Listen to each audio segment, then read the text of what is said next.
Welcome to another episode of the 100% podcast with me, your host, Harry Purdy. Today, I'm delighted to be joined by a new guest to the show. Over the recent weeks, we've been talking a lot about the 100% message and also diving back in the past to the grassroots era of the podcast and inviting local guests to talk about local things.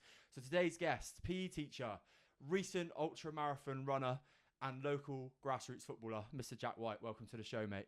Cheers for having me, mate. You are very, very welcome. White, we were talking just quickly then. It's your first ever podcast. Yeah. Did you ever think you would be invited on one? No. You do listen to them, which is Yeah, a I good listen thing. to them, yeah. Yeah, and the things that inspire you the most are what? Probably listening to how people have come from a certain place or background and then gone on to achieve a certain goal. That's like really inspiring. Yeah, So, nice. What would you say the story that stands out in your head the most would be? I think people who aren't necessarily the best at, say, like an ultra marathon. So if I take my story, for example, I could never imagine doing an ultra marathon. So I've come from not even doing a marathon to then saying I'm going to do something crazy this year, put my maximum effort into it, my mind into it, and gone on to achieve that. So coming from nothing to achieving something that I call mental. Yeah, it is. Yeah. To be fair, when I saw that you'd signed up to it and I asked you the reasons why, just in our first kind of conversations around it, you were like, just wanted to do something outrageous. Yeah, that's it. But alongside that, there was another motivation with regards to raising some money as well. So tell us a little bit of background about why you've done that. Yeah, so the school that I work at, Milford Junior School, unfortunately had to be knocked down due to some like structural faults. So since then, we've been in a temporary school. So our new school's currently being built. When it's finished, I feel like the equipment we should have in that school needs to be like the best. So all the money that's been raised is going to go towards buying like new books, iPads, sport equipment, ready to go in that new facility. So the kids will have everything they need ready to go. Yeah, and I think, and please don't take this the wrong way, mate. Yeah. But I've known you a long time now, right? Yeah. When you get past that big like persona, especially that you see on the football pitch, the hard man, white, you know what I mean? You're doing something like that. It shows that like under the surface, there's a bit more to you than what people see on the football pitch and stuff. Yeah, a lot of people do say that. When I cross the white line, I just give it everything I got for 90. But then if you get to know me a bit more off the pitch, you might see someone different. Yeah, man. Yeah. And impacting other people in a big way. Obviously, you know, something that I hold true. We can speak about the event and stuff and why you came to that as well in a bit. But is that something that the older you've got, a little bit more experience, you've realised that actually you quite like the impact you have on the kids when taking to tournaments and stuff like that, and then obviously raising money for the school as well? Yeah, I think age definitely has come into it. The older I've got, the more I've tried to do things for others, but obviously look after yourself as well. But experience is massive in terms of that, yeah.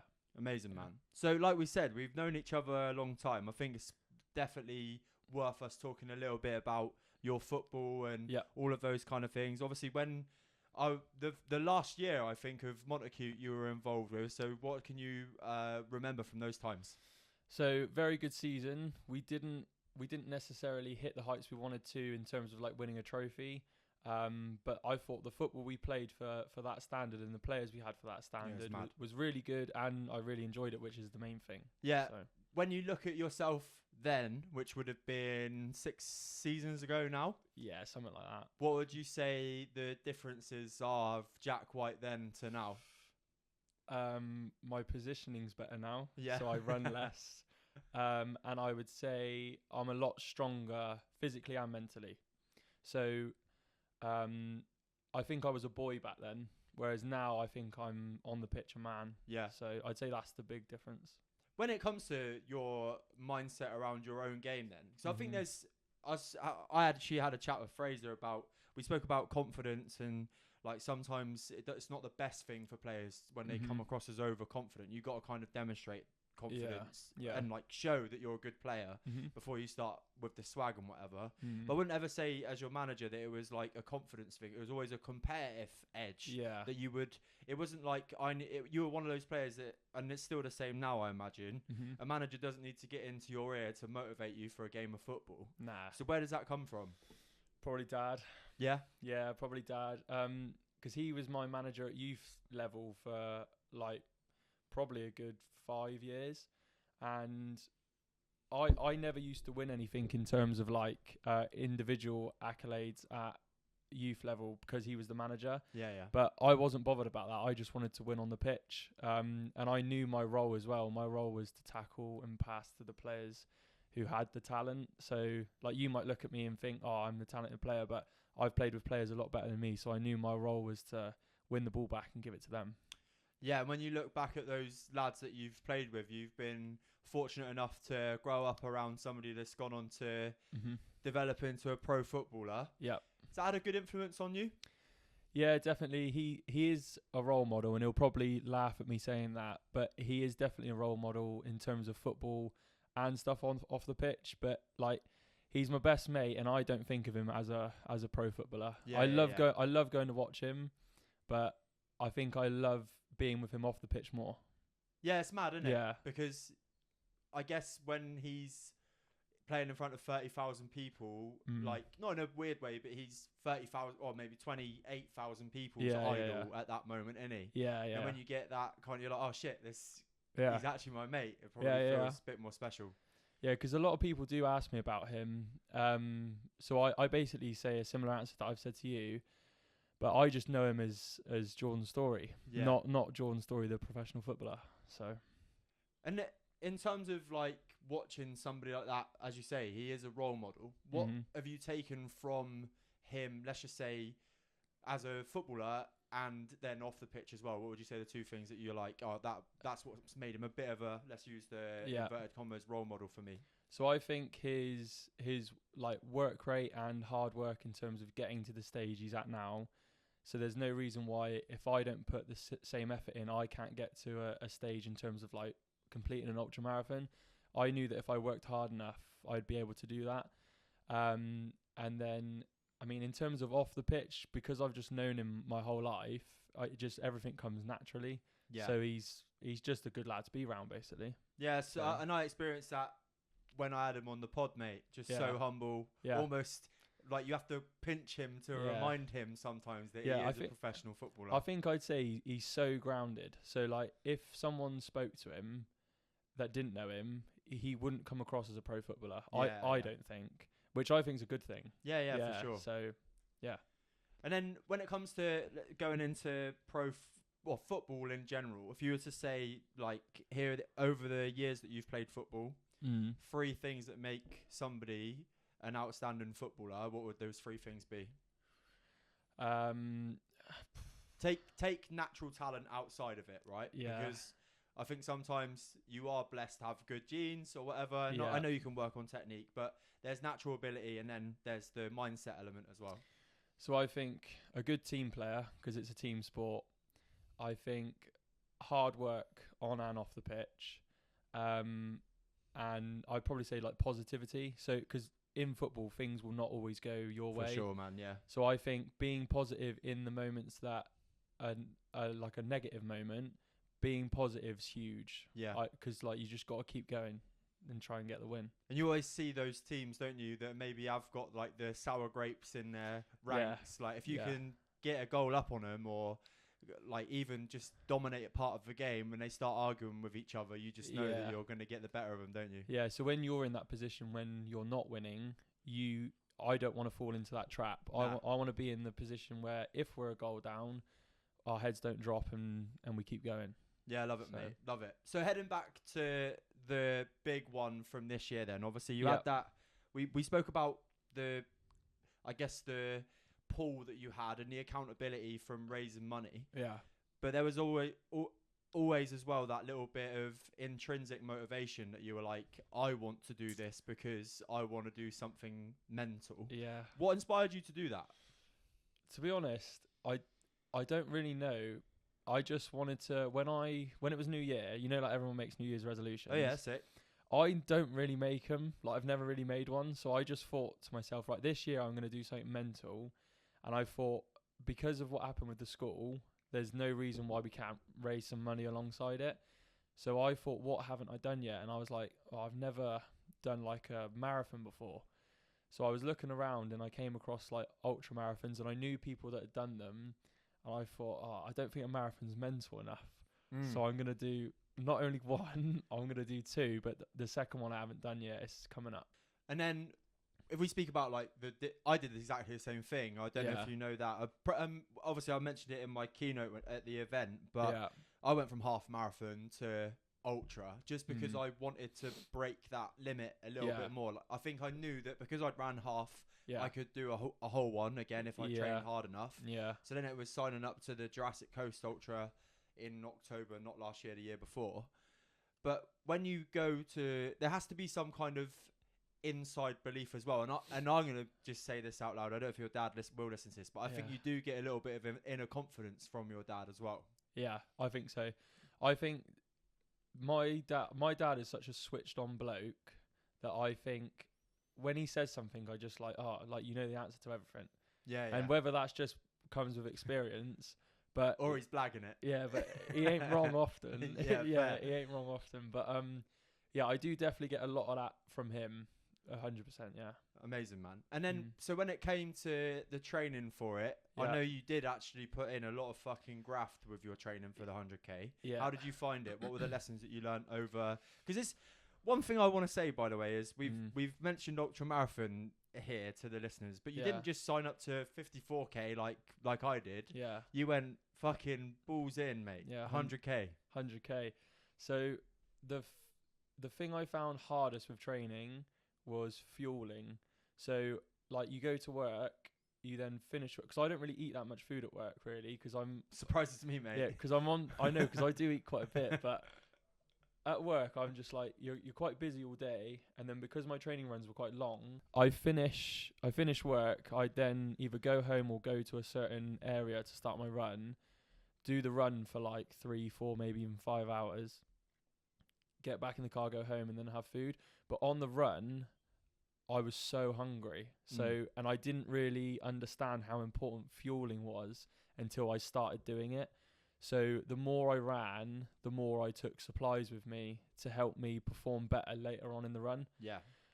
So I'd probably say that's the thing I learnt the most.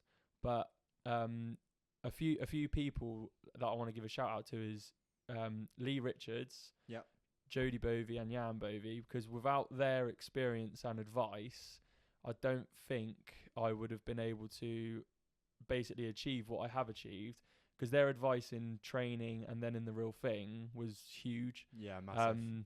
So just having that in the back of your head, like because they've been there, done it, when they say something, you're like, yeah, let's do it. Yeah. So I mean, I can only take my hat off to both of the Bovies. Lee Richards haven't had the experience of speaking to yet myself, but both of the Bovies, when they've come on here, like they've offered insane value for running, resilience, mental health, all of those kind of things. Yeah, definitely. But not only that, they helped me smash the David Goggins challenge that I did in November as well. So I definitely know the value that those guys, even if it is just a bit of fucking, you got to keep going. Yeah. Sometimes that's just that little bit of advice that you need at that certain bit of time. Yeah, because a couple things that stuck with me on the ultra marathon was, like, so when I got to the Weymouth, which was 59k at the time, I saw like all my mates, saw family, saw Lee was there, so like that helped me massively. But then when I picked up a bit of an injury at 75k, so I rang Lee and I was like, I can't run anymore. I was like, my body's basically telling me to stop. He said, you've just got to put one foot in the front of the other and I'll meet you at 82k rest station. So I met him there. I'm so fatigued that I'm not even like thinking straight. It's mad, isn't it? Yeah. So he's like, if he wasn't there telling me what to eat and drink and refill, I don't think I would have done it. So he told me to do that. And I just went back up to him and I went, mate, I am struggling. Like, I'm really struggling. And then this is what stuck with me. A steward came up to me and just went, if it was easy, mate, we'd all do it. And that just stuck in my head. Yeah, nice. Yeah. So when I left 82k, I mean, I'm not traveling very fast at all at this stage. And then I got to Chesil Beach. And oh my God, that is the hardest thing I've ever done, is walk across Chesil Beach for like 6 kilometers when you got nothing left, basically. Yeah. And I was walking across, I got to West Bexington where the little car park is. and 3 of my mates were just stood there, and I didn't even know they were going to be there. Oh shit. So having them then walk a kilometre with me was literally huge. So I can't thank them enough. And when I got past that beach, I knew I was going to finish. Yeah, it's mental, isn't it? I knew it. Did you feel like a bit of a, like your body weight had dropped when you got over that little hurdle then? Like, as in, like, did you feel a little bit lighter? You knew that because you'd switched from that, oh, fuck, I'm in the mud, Yeah. to, oh, like, I'm nearly there now. Yeah. Did it switch up a little bit for you? Did you feel like things were just starting to move a little bit easier for you? Yeah. Yeah, I think because when I was on the beach, I couldn't even speak. Yeah. Yeah, but when I was off the beach, you definitely get that. I had like an adrenaline rush, but at the same time, because I was so knackered, I wasn't exactly like running again. But it was just that belief, I think, that as soon as I got past the beach, I was like, I'm gonna finish this. Did you find it hard going back to the start of the race? Obviously, there's loads of questions that I could ask you here. Yeah. Did you find it was hard to hold yourself back a little bit? Because at the start of those endurance events, like even marathons, shorter ultras, even half marathons sometimes, you're so fresh that your body's like, oh, hey, let's fucking go. Did you find that hard, or were you pretty disciplined? I was pretty disciplined, but it is definitely harder because when I started the race, it wasn't very hot, and obviously I'm fresh. When I got to like Lower Wolf Cove and Doodle Door, where the massive hills are, not only is like the elevation crazy, but it was about 22 degrees, and I was sweating buckets. So I had to like replace fluids and salts and stuff like that. But making sure at the start of the race I left enough in the tank to tackle that bit was like, that's just what was going through my head. I was like, the race isn't won at the start. It's one where you're flagging, and you've saved that energy for when you're flagging. I think so. It's such a running and endurance running is such a interesting. It's like a whole different mindset game in itself. There's like life challenges that obviously you can take action towards improving. There's weight loss challenges, which obviously I've helped people with. That's a different thing altogether. But when it comes to running in different distances, it's almost as though you have to approach every race as an individual thing. You can, like, I recently did like 5 tips to help you to boost your running or to improve your running. But all of those 5 could be relevant for maybe 3 out of 10 races, or like, you know what I mean? Each of them, you can take a specific thing from to. When it comes to ultra running, pace doesn't matter, does it? It's about fueling up, looking after your body, and essentially bracing yourself for the shit that's about to come. Yeah, because obviously, because it was my first one, the guy on the microphone at the start was saying, like, he was saying good luck to everyone, and he said, put your hands up if it's your first one and you're doing the 100k, and there's quite a few hands go up, so mine went up, and he went, for those of you that have done it, don't tell them what's going to happen. He was like, don't tell them what's going to happen. Yeah, I can imagine. Yeah, and I'm so glad they didn't, because it was tough. Like for me, basically the last 25k was when it switched from a physical to a mental battle. That last 25k, yeah. So when you speak about that mental battle that you had with yourself, obviously you came out the champ. Yeah. So you dealt with that version of Jack White that was like negative chat, the one that wanted to give up, the one that like literally could have just stopped at the 81k checkpoint. What did you learn about that, Jack? I think that's where we spoke about experience earlier. So getting older and experiencing different things helped me in that situation. I think taking on board advice from other people. So I like to think I'm like a sponge. Whenever anyone says something to me, I just soak it in and take it all on board, whatever it is, whether it's to do with coaching or football or like running an ultra marathon. So all of those things were going through my head, but it was literally me versus me. Like, I did not care where I finished in terms of the leaderboard. Yeah. I was like, just get to the finish line. And the only person that was going to stop me doing that was myself. Crazy, innit? Yeah, so.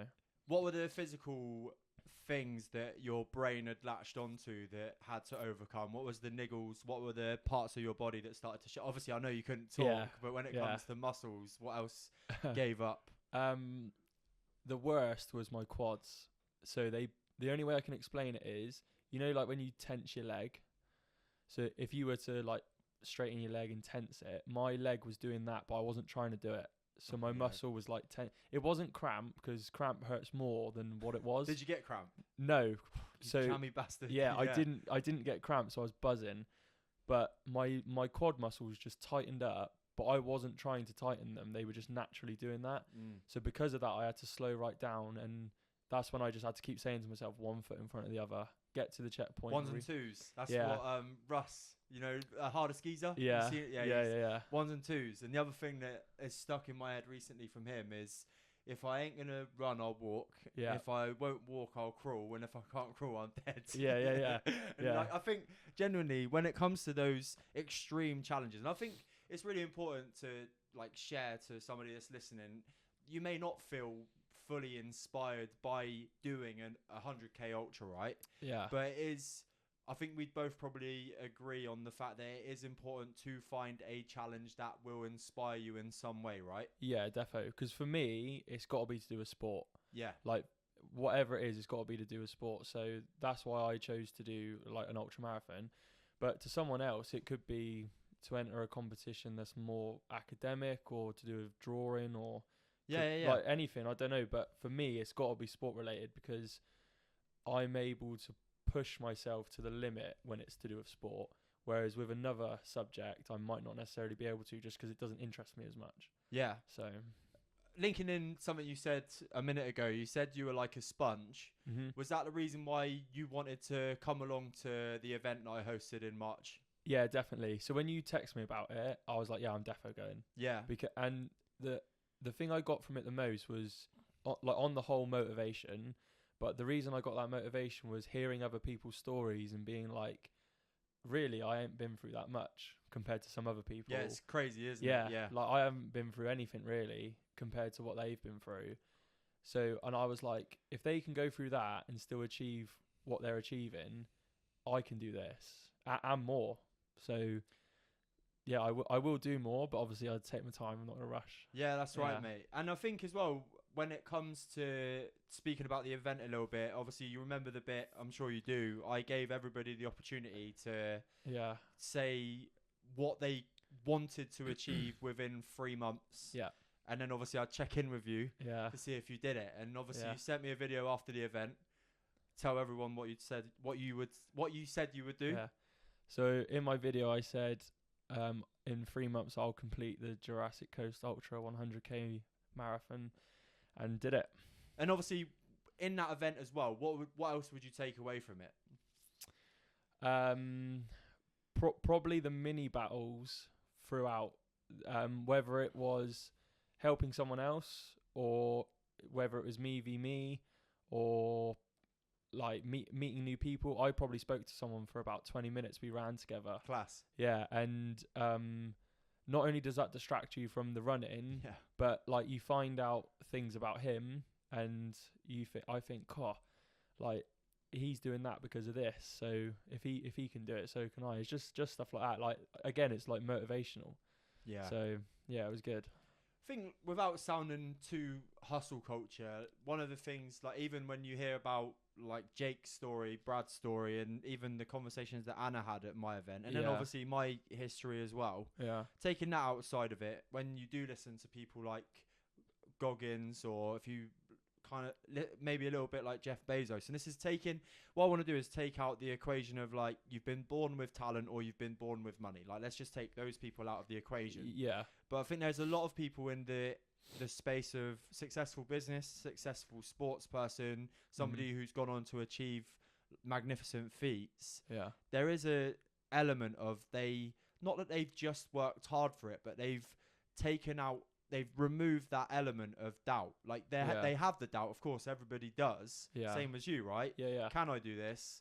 Fuck it, I'm going to try anyway. I'm going to work hard enough to do it. And I think if you do that enough in your life, then that's going to get you to achieve more than the average person.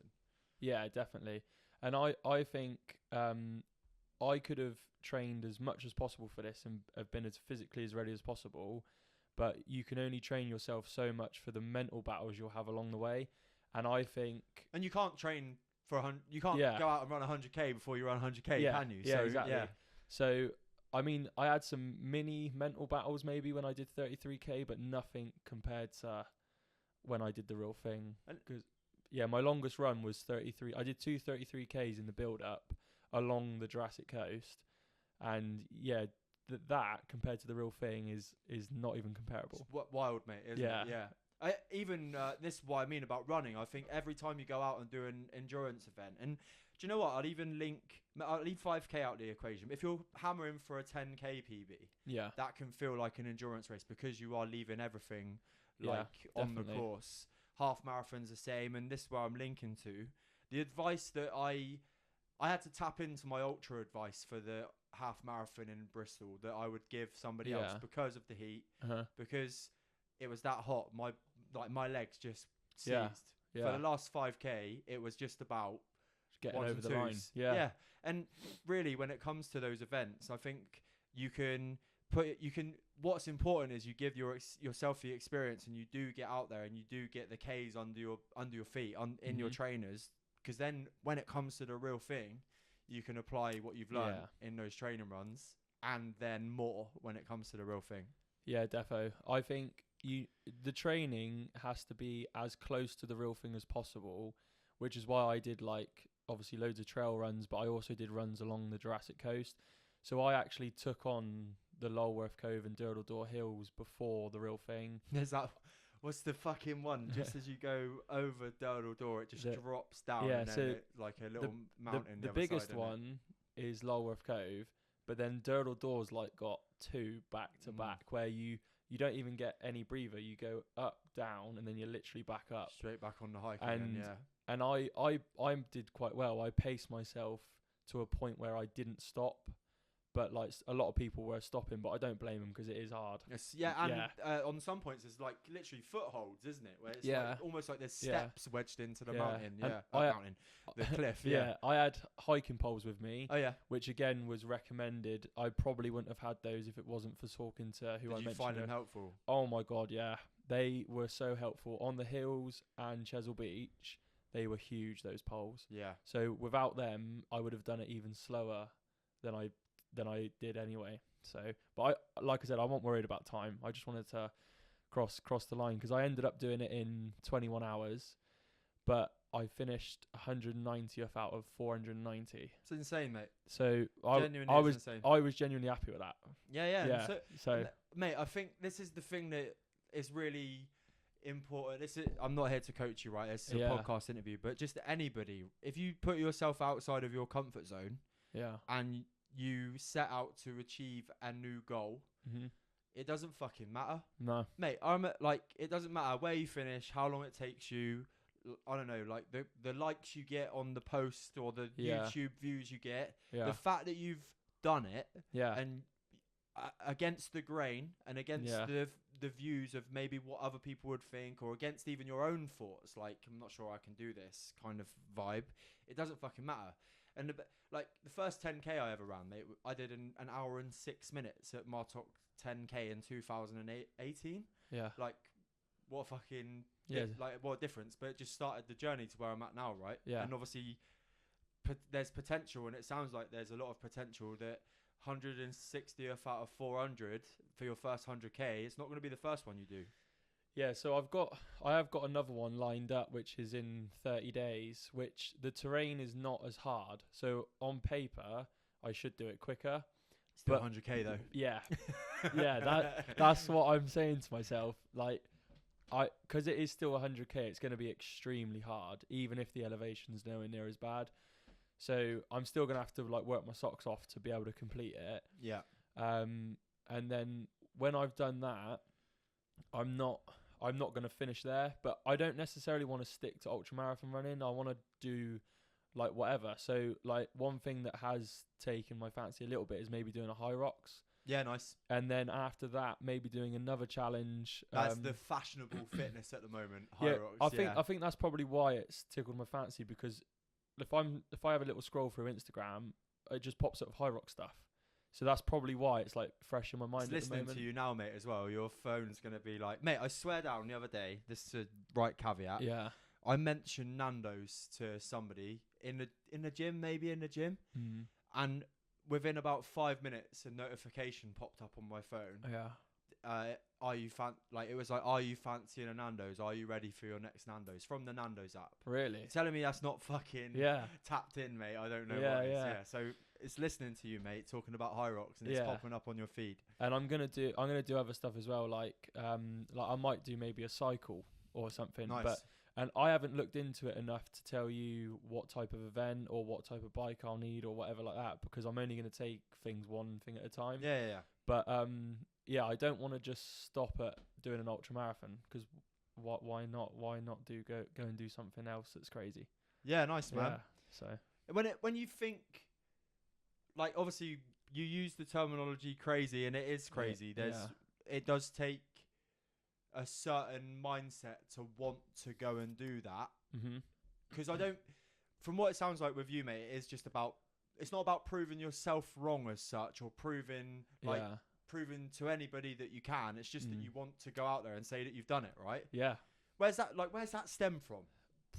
I don't really know, to be honest. I mean, I definitely get a bit of it from Dad, and I also think that, like, life in general, I've been quite lucky. Like, I've not really had anything happen in my life where it's been really, really tough mentally.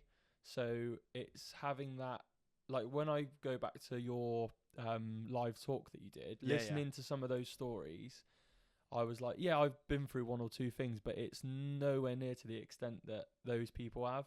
And I just think that if those people can go on to achieve the things that they've achieved, then I can achieve these things having not gone through anything as bad as that. So I think that's got a bit to do with it as well.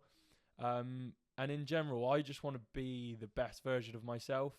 And I feel like if I do something mental and complete it, then I've taken because like that Jurassic Coast Ultra, I took my body to the limit. So I was like, I've proven to myself I can do it, sort of thing. I think it's important to note as well that if you do, like, spend time on the YouTube algorithm and whatever, and you do see pro ultra runners, some of them know that, like, 1 in 10 they won't finish because of an injury, because their brain will get the better of them at that moment. And you can't, like, I think if you're genuinely injured, of course, that's like, and when you go to some of the distances and some of the terrain, like, of course we mentioned Jody and Jan, they've both done fucking absolutely nuts. A lot tougher than mine. But the places that they must have gone to, and like the lack of sleep, the lack of the condition that they must finish those races in, is just another level completely. Yeah, and I don't think that they could even put it into words. So, like, when people asked me how hard was the Jurassic Coast Ultra, I just said to them, it's the hardest thing I've ever done, and I can't really compare it to something that you potentially may have done. So, like people ask me that don't even really do much sport, and I was like, honestly, I can't even explain to you how hard it was, because I had nothing left when I crossed that finish line. I got in my dad's van and just fell over. I was like, just get me home, Dad. Did it take you? I know when I do long distance stuff, it takes me so after Goggins, I didn't really eat properly, because it was a weird one, Goggins, because I was stopping every 4 hours. But obviously the last 3 runs horrendous. But London Marathon, the 54k ultra, I just felt like arse for hours afterwards. And it takes you a while to recover. How long did it take you on recovery? To get back to normal, I would say probably 2 days. Yeah, nice. Yeah, probably 48 hours. Yeah, it's crazy, isn't it? Yeah, but within the first 24 hours, I was not moving around very well. The stairs were the worst thing. Walking up and down stairs was just a challenge in itself. But what was good is I've got quite an active job, so every single day I hit 10,000 steps quite easily. Yeah. My recovery plan in the first week was basically to hit 10,000 every day. So I was doing that just at work. So I didn't have to come home and necessarily do a long walk. I went home and got the massage gun out, had a hot or a cold bath. So in that sense, I managed to do my recovery quite well and quite quickly. Amazing, man. Yeah. Also, Quinn Adlin, who does Q&A Sport Massage, I was working with him in the build up to it and also the build up to the next race. his like massage sessions, and also he did a bit of mobility work on my hips because my hips aren't great. I think that was massive in terms of prepping my body for the race. So like big shout out to him as well. Yeah, class, Yeah. mate. Amazing work. So I know I half mentioned this downstairs, and I wanted to give you a heads up that I was going to say it because it's definitely not supposed to come across in patronising or whatever ever kind of way. But again, it goes back to that like surface level Jack White that people may know. Yeah. And you're not like stereotypically, I would say, somebody that if you asked about maybe self-growth, personal development, pushing yourself out of your comfort zone would come up. Yeah, I agree. What would you say to somebody who's on the fence about maybe taking life a little bit more seriously, going after the best version of themselves and breaking their own beliefs? What would you say to them if they're just on the fence about doing something similar to you? Do it. Yeah? Yeah. Because? Do it.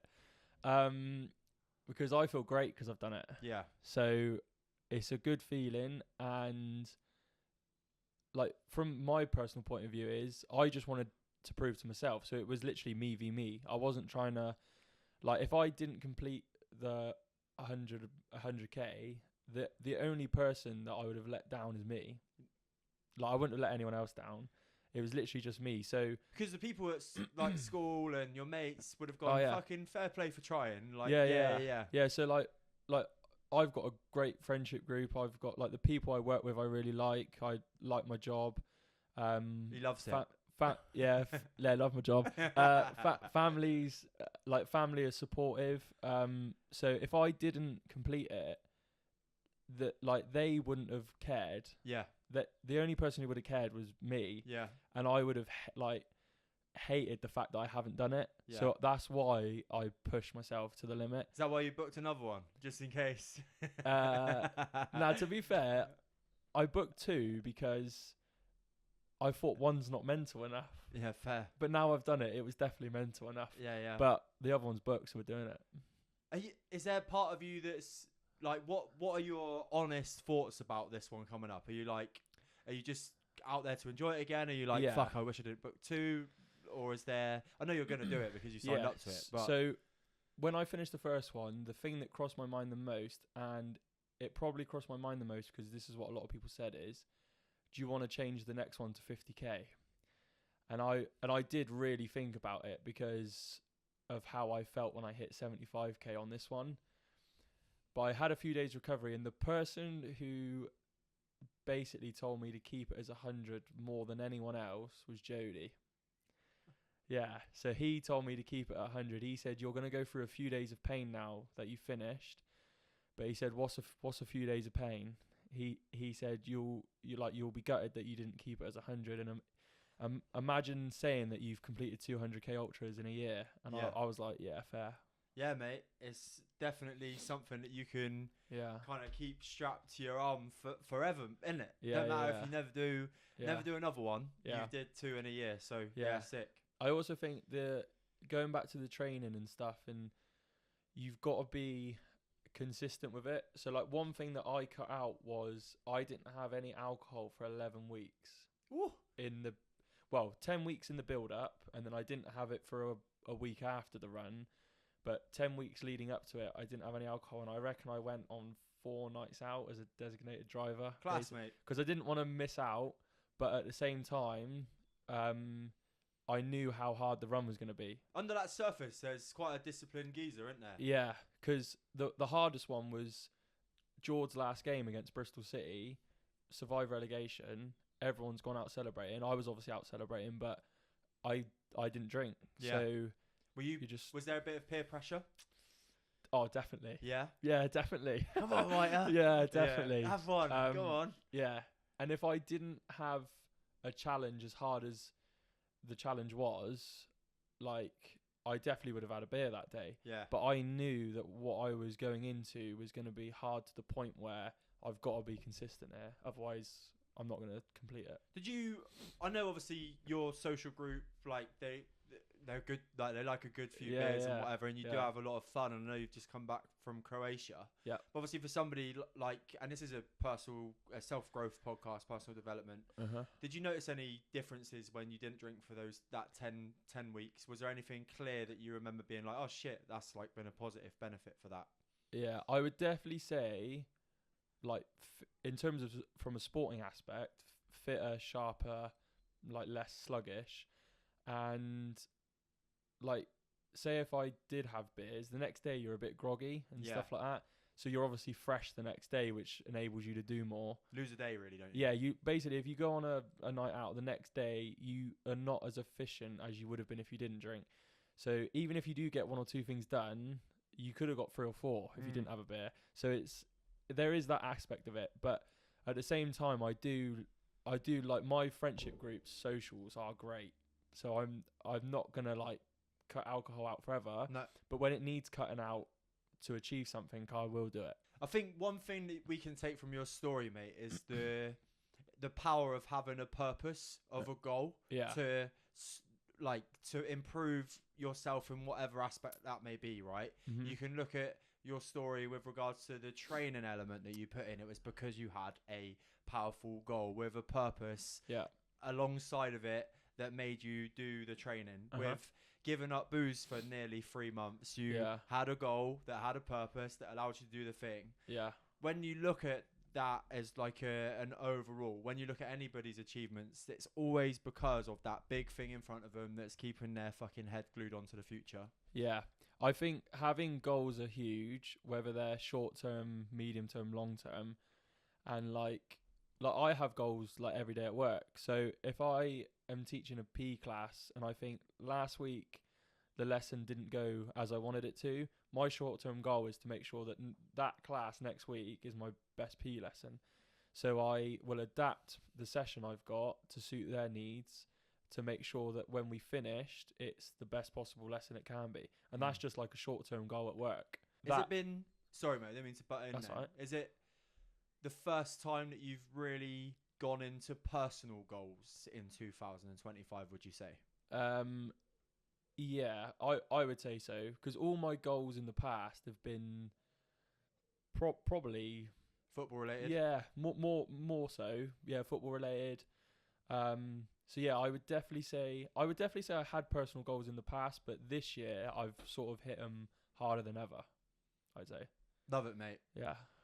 I think it's just a really nice story, bud, because I've known you a long time, and I don't know, like you've always had that element about you that is edgy in a good way. Like I've always felt like you could, like if you put your fucking thought process onto something, it's there to go and do, and you've done it, mate, almost sporadically. And the fact that you've done it with like intrinsic motivation, you haven't had anybody pester you to. There may have been a little bit of like, can you do a fundraiser for the school? I don't know how that story came up, or whether it was just whether it was do you want to raise money because you're doing it? Like that's like, it doesn't matter. It really doesn't matter. But the fact that you've gone out and done it, and there's an element of you've just done it because you wanted to improve yourself and whatever, is huge, mate. And like without kissing your ass on the pod, it takes a special kind of person to just go out there and do that. And like I did it. I've like obviously done all of my stuff because I guess at the beginning it was like I was not running away from some like personal challenges, but it was about resetting my brain to work in a different way and to hunt down goals. And now I've got to that stage of like achieving a few things. It is now a natural thing that, do you know what, it's like, what's the next thing, what's the next thing, what's the next thing? It's addictive, isn't it? And I think as well it's good like mentally as well to think what's the next thing. Like you've achieved that, what's the next thing?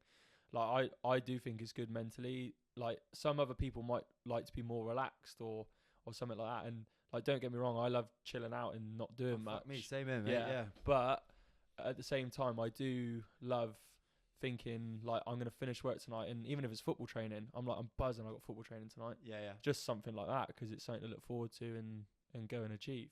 Well, I think as well, like from a psychological standpoint, if you your brain will do two things, right? When it looks to the future, or look at your future and get scared or apprehensive about what's gonna be in front of you. Or I don't really know where I'm going. I'm not quite sure what my intentions are for the next 6 months, 1 year, 3 years. Yeah. Or you have a choice to be like, in 3 years I want to do this, in a year's time I want to do this, in 6 months I want to do this, and next week I want to do this. Yeah. And if you can do that and it fucking lights you up, which clearly it has, and obviously the goals that I set and whatever, people inside the 100%, and people heard more about this at the event and hear about it on the podcast, but when you have something in front of you that really lights you up, puts the bit between your teeth, whatever the phrase that you think is mental, it makes a massive difference, right? Yeah, 100%. And I think something that's stuck with me that my dad told me was, whatever you do it to the best of your ability. Yeah, nice. Whether it's at work,